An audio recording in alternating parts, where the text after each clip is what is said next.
Pablo, siervo de Jesucristo, llamado a ser apóstol, separado para el Evangelio de Dios. Romanos y. Hemos estado considerando todo lo que Pablo quiere decir cuando se describe a sí mismo como llamado a ser apóstol, y el siguiente punto a establecer, por supuesto, es que el apóstol también fue comisionado muy especialmente por el Señor mismo, y eso es algo bastante vital. La declaración clásica de esto se encuentra en el capítulo 26 del libro de los Hechos, donde Pablo, estando en juicio, por así decirlo, ante Agripa y Festo, lo dice así en los versículos 16 a 18. Un pasaje muy importante si queremos entender lo que dice de sí mismo aquí.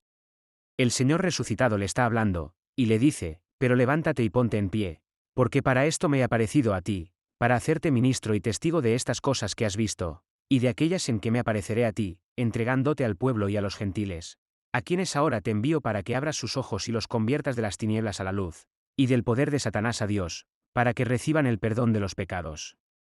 Por la fe que hay en mí. Ahí está el encargo del apóstol.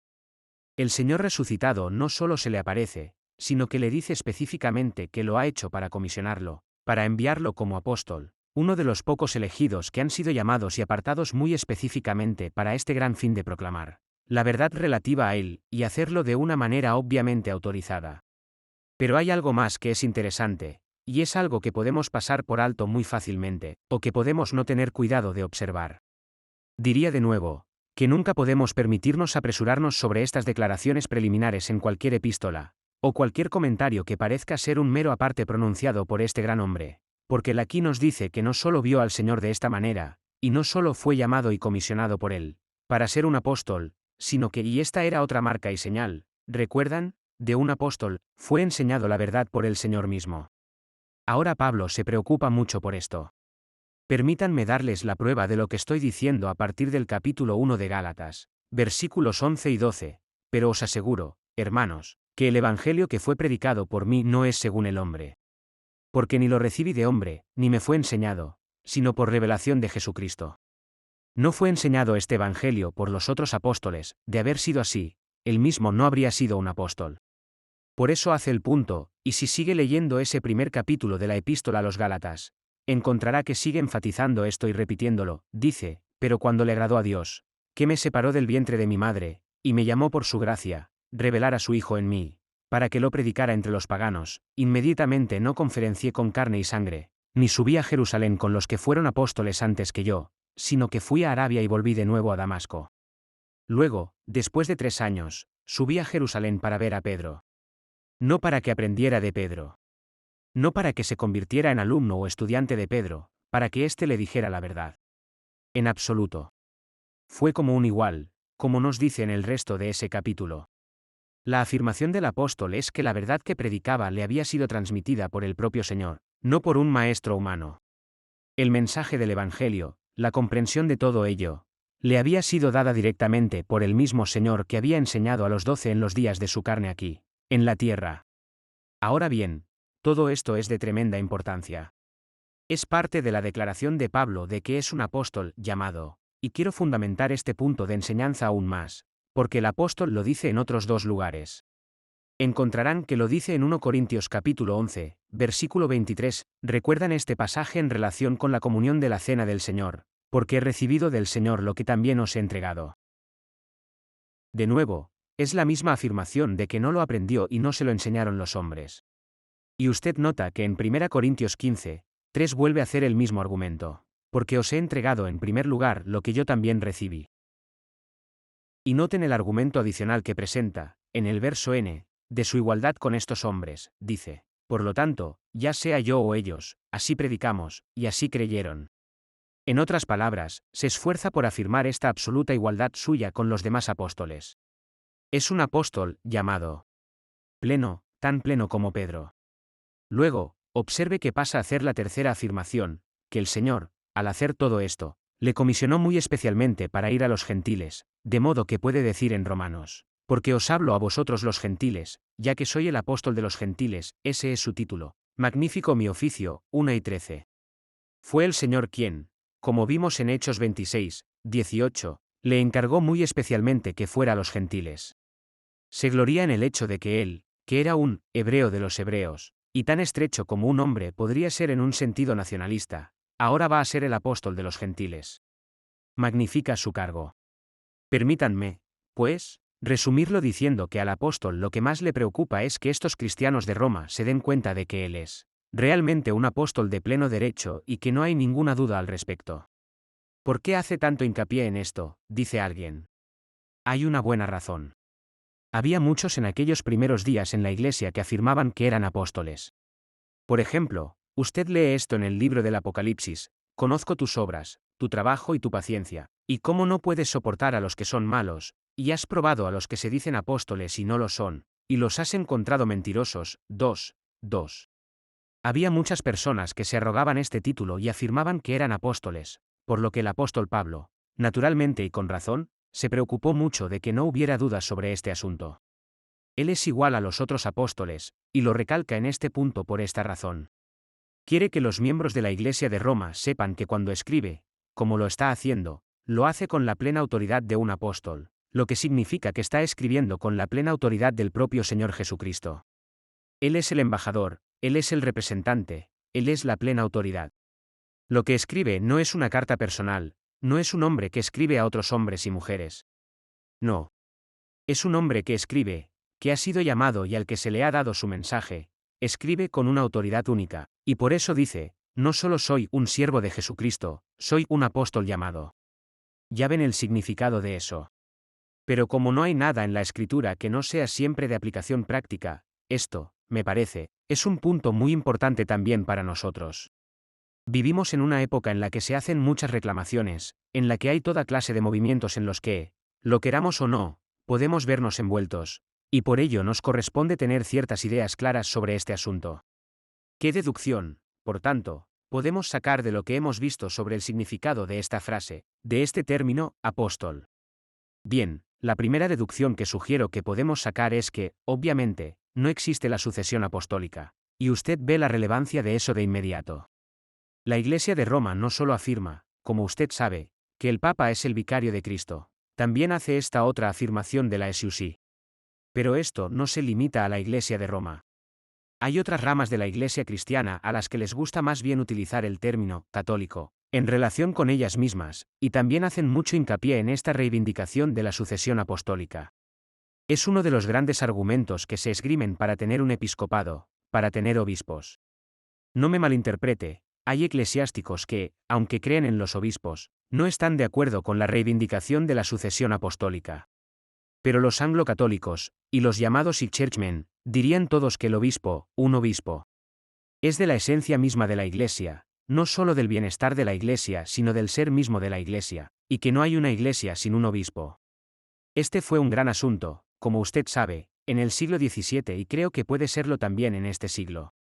Puede ser un asunto tal que puede causar una división incluso en la Iglesia de Inglaterra si se insiste en ciertas cuestiones. Estas cuestiones están apareciendo en los periódicos en la actualidad. La pretensión es, como ven, que estos obispos son los descendientes directos de los apóstoles. La sucesión apostólica, y mi argumento es que una comprensión correcta del término apóstol, seguramente muestra que la sucesión apostólica es una pura imposibilidad.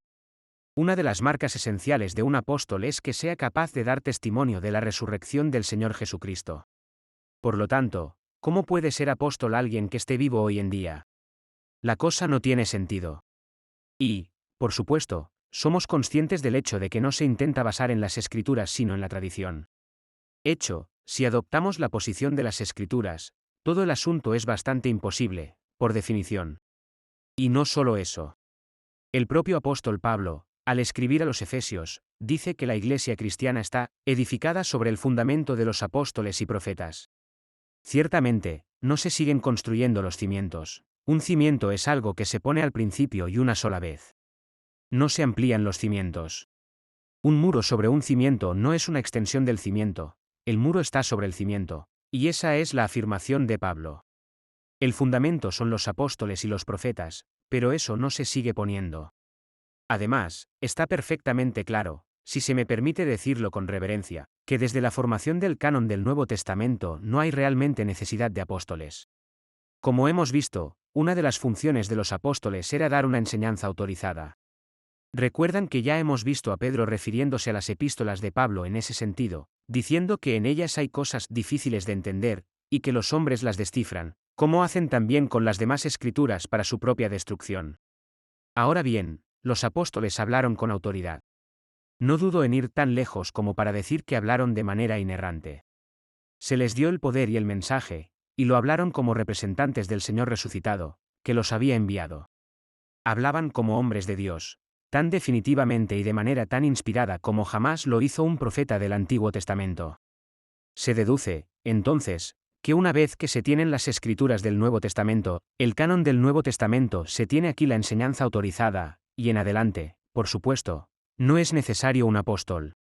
Y ahí es donde se ve la sabiduría de Dios trabajando desde todos los ángulos imaginables. Hasta que el canon estuvo disponible, hubo necesidad de apóstoles y de aquellos que estaban inmediatamente con ellos y fueron entrenados por ellos. Una vez que el canon autorizado estuvo completo, no hubo más necesidad de apóstoles. Hay otra prueba muy interesante de todo esto, que bien podría habérsenos escapado. Cuán cuidadoso es el apóstol en sus frases iniciales. En 1 Corintios dice, Pablo, llamado a ser apóstol de Jesucristo, esa es nuestra frase de nuevo, por la voluntad de Dios, y Sóstenes nuestro hermano, ya ven, Sóstenes es un hermano. Ahora bien, ¿quién hubiera pensado que estas cosas tuvieran tanta importancia? Si te fijas, podrías decir que este apóstol es muy egoísta al decir, yo y Sóstenes, porque no dijo, Sóstenes y yo. Bueno, verán, estos no son asuntos de etiqueta de la corte, son asuntos de hablar con autoridad de Dios, y Pablo sabía que era un apóstol del Señor Jesucristo, y Sóstenes, aunque era un hombre excelente y un santo, no era un apóstol, así que, Sóstenes nuestro hermano. Pero permítanme darles otro ejemplo, en el primer versículo de la epístola a los Colosenses tienen esto, Pablo, apóstol de Jesucristo por voluntad de Dios, y Timoteo nuestro hermano. Ahora bien, Timoteo, es bastante obvio, era un gran favorito del apóstol. Pero no era un apóstol. También es nuestro hermano. Y el apóstol no puede elevarlo por encima de eso, no puede decidir hacer apóstoles a los hombres. No dice, ahora Timoteo es el hombre que va a seguirme, va a ser un apóstol, y pasará por sucesión a través de los siglos. De ninguna manera. Pablo, un apóstol de Jesucristo por la voluntad de Dios, y Timoteo nuestro hermano. Y sobre todo cuando se contrasta con el primer versículo de la epístola a los Filipenses, donde se encuentra esto, Pablo y Timoteo, servidores de Jesucristo, a todos los santos. Verá, cuando se describe a sí mismo como siervo de Jesucristo, él y Timoteo son uno. Timoteo es tan siervo de Jesucristo como el apóstol Pablo. Por lo tanto, cuando se trata de siervo, ambos están juntos, pero no cuando utiliza la designación de apóstol, entonces hay una distinción. Timoteo es un siervo, pero no es un AP. Así que ahora ve la importancia de tomar estas frases una por una. Pablo un siervo de Jesucristo, pero mejor, un apóstol llamado. La singularidad de esta gran posición. No se puede repetir. No ha habido apóstoles desde aquellos primeros días y cualquier pretensión de ser un apóstol es una pretensión que va directamente en contra de la enseñanza del Nuevo Testamento sobre lo que significa el término. No es necesario que me extienda sobre esto, sino que señale que si todos vamos a ser forzados a formar una gran iglesia mundial, con la Iglesia Ortodoxa griega, la Iglesia Católica Romana y los diversos movimientos católicos, se nos pedirá que creamos en la sucesión apostólica, que creamos que los obispos han llegado hasta nuestros días sin ruptura alguna, y que hay hombres hoy que son tan apóstoles como lo fueron Pablo y los demás en el primer siglo. Oh. Amigos míos, qué importante es que nos fijemos en estas frases, y no las saltemos a la ligera para pasar a algún versículo favorito como el 16. No me avergüenzo del Evangelio de Cristo. Pensando que el asunto comienza realmente ahí. ¿No ve que el primer versículo está lleno de doctrina vital? Es porque muchos de nosotros hemos descuidado tan a menudo la doctrina aquí al principio, que caemos tan fácilmente en esos argumentos engañosos de los que estamos rodeados. Pasemos ahora a la tercera frase, separado para el Evangelio de Dios. Aquí está lo siguiente que el apóstol dice de sí mismo, y estoy sugiriendo que aquí va un paso más allá todavía, y que estamos ascendiendo con cada frase, siervo de Jesucristo, un apóstol llamado, separado para el Evangelio de Dios. ¿Por qué lo digo? Bueno, permítanme decirlo así, hay quienes dirían que esto solo significa que el apóstol había sido separado y llamado y puesto a un lado para predicar el Evangelio. Pero, si solo significa eso, realmente no tiene sentido que lo diga, porque ya lo ha dicho bajo el término apóstol. Hemos visto que una parte vital de la comisión del apóstol era que debía enseñar y predicar el Evangelio de forma autorizada, y también escribirlo. Así que si solo está diciendo, separados para la labor de predicar el Evangelio, entonces lo llamaría tautología, y Pablo no es culpable de ello. Estos términos que utiliza, los emplea siempre con un cuidado meticuloso, y quiero mostrarles, por tanto, que no se trata de una mera repetición. A su descripción de sí mismo, nos está llevando a un nivel más alto, y más glorioso. ¿Cuál es entonces la fuerza de la palabra, separado? Significa, apartar. Se traza una línea divisoria y las personas son apartadas. Así que el apóstol dice que ha sido apartado para el Evangelio de Dios. ¿Qué quiere decir exactamente con ser apartado para la obra de Dios? Me pregunto si aquí Pablo estaba, por así decirlo, jugando con una palabra y su significado. ¿Recuerdan lo que era antes de su conversión? Era un fariseo, y el significado del término fariseo en el hebreo es un separado, uno apartado. Los fariseos se apartaron. Caminaban por el otro lado de la calle, y tenían cuidado de que sus faldas no tocaran a nadie más para no quedar impuros, y no tenían nada que ver con los publicanos y los pecadores. Ese es el fariseo bíblico. Es pura imaginación, entonces, sugerir que el apóstol estaba diciendo algo así: una vez me separé como fariseo, pero la verdadera verdad sobre mí es que he sido separado por Dios mismo para esta gran obra que tengo el privilegio de hacer, y una parte de la cual estoy haciendo ahora mientras escribo esta epístola a ustedes. Estoy seguro de que sí. La falsa separación, la verdadera separación. La separación del hombre. Sigamos, pues, el sentido completo de Pablo aquí. Afortunadamente para nosotros, nos ha dicho en otra epístola lo que quiere decir. Creo que están empezando a entender lo que estoy haciendo. Verá, no puedo poner la epístola a los romanos sin exponer todas las demás epístolas al mismo tiempo, y le sugiero que, si no hace lo mismo, se extraviará en su exposición de los romanos. Todos los escritos de Pablo tienen que ser tomados en conjunto. Él nos dice exactamente lo que quiere decir en Gálatas 1, 15, 16.1. Lo encuentro intensamente conmovedor. Comencemos en el versículo 13. Porque habéis oído de mi conducta en el pasado en la religión de los judíos, cómo perseguí sin medida a la iglesia de Dios, y la desperdicié. Y me beneficié en la religión de los judíos más que muchos de mis iguales en mi propia nación, siendo más celoso de las tradiciones de mis padres. Ahora bien, pero cuando le agradó a Dios, que me separó. Esa es la palabra. Desde el vientre de mi madre, y me llamó por su gracia a revelar a su Hijo en mí, para que lo predicara entre los paganos, inmediatamente no conferí con carne y sangre. Eso es lo que quiere decir, separado para el Evangelio de Dios. ¿Cuándo? Desde el vientre de su madre, mucho antes de ser llamado a ser apóstol, había sido separado por Dios para esta misma tarea que ahora está realizando mientras escribe una carta a la Iglesia de Roma.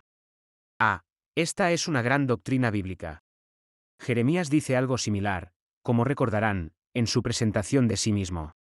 Nos dice que Dios le habló así: antes de formarte en el vientre te conocí, y antes de que salieras del vientre te santifiqué, y te ordené profeta de las naciones. 1, 5. Eso es lo que Dios le dijo a Jeremías.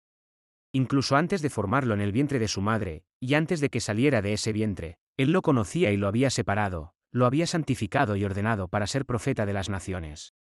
Y, por supuesto, hay muchos otros ejemplos e ilustraciones de esto.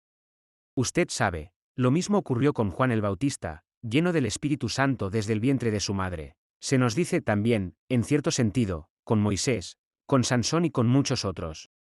De eso, pues, habla Pablo, por lo que se ve que es un escalón superior. Un siervo de Jesucristo, sí. Como cualquier otro cristiano.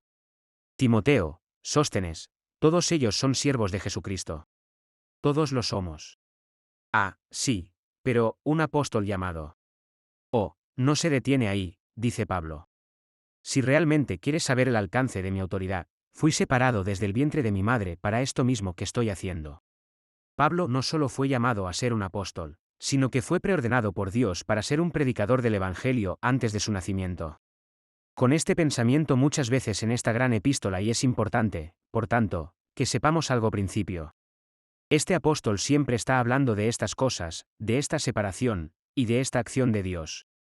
Lo encontramos, recuerdan, en el capítulo 9, donde dice: a Jacob lo he amado, pero a Esaú lo he odiado. ¿Cuándo? Antes de que fueran Bam. mientras aún estaban en el vientre de su madre, porque los niños aún no eran Bam, y antes de que hubieran hecho nada en absoluto. Eso es lo que Dios dice de ellos. Separados, pues, al Evangelio de Dios cuando aún estaban en el vientre materno, antes de ser Bam. ¿Por qué? Bueno, el libro de los Hechos nos dice, conocidas junto a Dios son todas sus obras desde el principio del mundo, 3:18. Aquí nos encontramos, digo, cara a cara con la gran y gloriosa y poderosa doctrina de la soberanía de Dios. El llamamiento de Pablo no fue una ocurrencia de última hora, los acontecimientos y las circunstancias no lo propiciaron. Era una parte esencial del propósito eterno y de la presciencia y el consejo de Dios. Es el apóstol quien lo dice. Discuta con él si quiere, pero está discutiendo con un hombre que habla con la autoridad del Señor resucitado, un apóstol, llamado. Así que tenga cuidado. Y dice que ha sido separado para este evangelio desde el vientre de su madre. Yo digo que nos encontraremos con este gran término muchas veces. Nos enseña que hay un plan y un propósito en la mente de Dios. Lo vemos muy claramente en el caso de este hombre, ¿no es así? Hemos pensado en su maravillosa formación, nada de eso fue accidental. No fue un accidente que fuera Bam Saulo de Tarso, esa curiosa mezcla de cultura griega. Cultura hebrea. No fue un accidente que fuera Bam un ciudadano libre del Imperio Romano, ninguna de estas cosas fue accidental. Todo era parte del gran plan de Dios elaborado en la eternidad, no solo antes de que Pablo fuera Bam sino antes de que el mundo fuera hecho. Todo esto estaba en la mente de Dios. Entonces, esta cuestión del tiempo es muy interesante para mí. Usted puede decir, bueno, si era el propósito de Dios hacer de Pablo un gran predicador del Evangelio a los gentiles, ¿por qué no lo hizo de inmediato? Pero esa sería una pregunta tonta. El tiempo de lo que Dios hace es una de las cosas más fascinantes de la Biblia. Uno lee la Biblia y casi se dice a veces, bueno, aquí no hay ningún plan, todo sucede de cualquier manera, de algún modo, a todo el mundo se le permite hacer lo que quiera. Pero usted sigue adelante y verá que, cuando llegó la plenitud de los tiempos y en el momento oportuno, Dios actuó y lo hizo a su manera. Usted podría haber pensado que Pablo debería haberse convertido cuando estuvo allí viendo a los hombres apedrear a Esteban hasta la muerte, cuando pusieron sus ropas a sus pies. Pero no ocurrió entonces. Dios le permitió blasfemar. Dios le permitió exhalar amenazas y matanzas, y hacer muchas otras cosas contrarias al nombre del Señor Jesucristo. ¿Por qué? No lo sé. Conocido por Dios y solo por Dios es esto. Puedo sugerir una respuesta, si lo desea. Puede que haya sido la forma en que Dios nos muestra, más allá de cualquier duda o cavilación, que el apóstol Pablo nunca decidió ser cristiano, sino que tuvo que ser apresado mientras iba de camino a Damasco. Dios lo muestra yendo por su camino con toda su violencia y su vituperio, y luego lo apresa. El momento es muy interesante. Se permiten muchas cosas que parecen ser exactamente lo contrario de lo que cabría esperar, pero el final es siempre seguro. Ese es el argumento de Pablo en los capítulos 9, 10 y 11 de esta gran epístola a los romanos. No se equivoque, dice, piense que el propósito de Dios se ha desviado porque la mayoría de los judíos rechazan a Jesús como el Cristo en la actualidad. En absoluto, continúa. Déjenme llevarlos a través de su gran plan, y los lleva a través de este gran barrido de la historia y les muestra que el propósito de Dios se va a cumplir. Está todo allí en los capítulos 9, 10 y 11, sí, pero también está todo aquí en el primer versículo, separados para el Evangelio de Dios. Separado cuando aún estaba en el vientre de su madre, antes de ser Bam. Fue allí donde Dios lo puso en un lado para esto, el propósito llega hasta el final, a pesar de toda la contradicción y la oposición. Finalmente quiero decir esto, Pablo enseña que esto mismo es cierto para su salvación y la mía, y no hay nada que yo conozca que sea tan glorioso y al mismo tiempo tan humillante. Mi salvación fue determinada, según este apóstol, antes de la fundación del mundo. Lea sus epístolas, esa es su enseñanza. Antes de la fundación del mundo nuestros nombres estaban escritos en el libro de la vida del Cordero. ¿No es eso asombroso? Dios había separado a este hombre para esta tarea particular antes de su nacimiento. No estoy diciendo que necesariamente eso sea cierto para nosotros, aunque, permítanme decirlo, cada vez estoy más convencido de que lo es. Yo mismo no puedo escapar a la conclusión de que estoy de pie en este púlpito en este momento por la misma razón. No puedo decir que haya decidido dedicarme al ministerio cristiano. Es esta conciencia de la mano de Dios, el apremio, la compulsión, si se quiere, Esta sensación de que un hombre está cumpliendo su destino, y haciendo aquello para lo que Dios le había destinado. Pero, digo, sea lo que sea que crean sobre los llamados, es clara y llanamente la enseñanza de la Escritura con respecto a cada uno de nosotros. Y, amigos míos, hay algo más maravilloso y poderoso que esto, que el Dios Todopoderoso y Eterno los conoció antes de la fundación del mundo, ¿los conoció individualmente? Aunque Él es tan grande y eterno, nos conoce de esta manera, uno por uno. Es un gran misterio. Está más allá de nuestra comprensión. Es maravilloso y asombroso. Pensar que el glorioso Dios nos mira y nos conoce uno por uno. Esa es la forma bíblica, según entiendo, de predicar la santidad y la santificación. Si tan solo nos damos cuenta de que su ojo está sobre nosotros, que nos conoce de esta manera tan íntima, y que se preocupa por nosotros de esta manera tan especial, entonces, a la luz de todas estas cosas, el efecto que tiene sobre mí, en todo caso, es hacer que use las palabras del apóstol Pedro. ¿Qué clase de personas debéis ser en toda conversación santa y piedad? 2 Pedro 3 y 11.